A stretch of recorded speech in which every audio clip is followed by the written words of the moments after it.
দীর্ঘদিন ধরে চোকার্স তকমা সেই দুঃস্বপ্ন তাড়া করছিল টেম্বা বাউমাদের। 2024 টি-20 বিশ্বকাপের ফাইনালে দক্ষিণ আফ্রিকার জয়ের জন্য শেষ 24 বলে প্রয়োজন ছিল 26 রান, হাতে 6 উইকেট। প্রোটিয়ারা এমন সমীকরণও মেলাতে পারেনি। হাত ছোঁয়া দূরত্বে যেও শিরোপা হারানো যেন তাদের নিয়মিত হয়ে উঠেছিল। সেই চোকার তকমা গুছিয়ে সাদা পোশাকে বিশ্ব চ্যাম্পিয়ন হলো দক্ষিণ আফ্রিকা। অস্ট্রেলিয়ার বিপক্ষে লর্ডসে শিরোপা নির্ধারণী ম্যাচটিতে ব্যাটিং নিয়ে দুঃখছে উভয় দলই।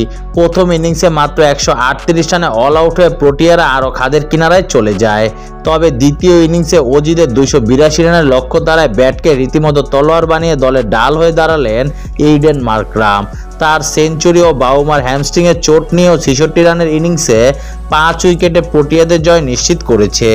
চ্যাম্পিয়ন হওয়ার পরও এলো সেই চোকার্স প্রসঙ্গ। এর আগে অজিদের হারানোর প্রতিক্রিয়া দিলেন দক্ষিণ আফ্রিকার অধিনায়ক টেম্বা বাউমা। বলেন, বছর দুয়েক অস্ট্রেলিয়ার বিপক্ষে খেলার অভিজ্ঞতা বেশ ভিন্ন।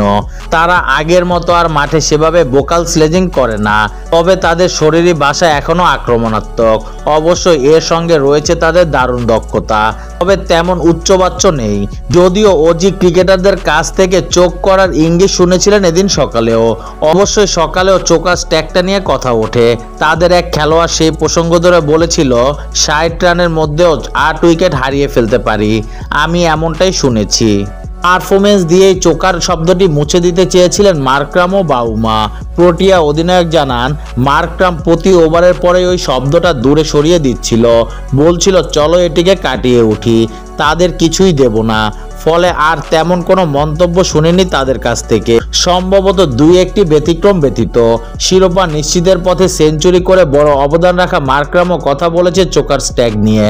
তবে তার প্রত্যাশা, এই জয়ের মাধ্যমে প্রোটিয়ারা সেই শব্দকে পুরোপুরি বিশ্রামে পাঠিয়ে দিয়েছে।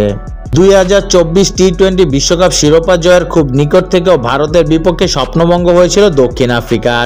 এবার ব্যক্তিগত সেঞ্চুরিতে সেই হতাশা কিছুটা জেরে আবেগপ্রবণ মার্করাম বলেন, এটি খুবই অসাধারণ বিষয় যে আমাদের এই শব্দটি আর শুনতে হবে না, এটি নিশ্চিত।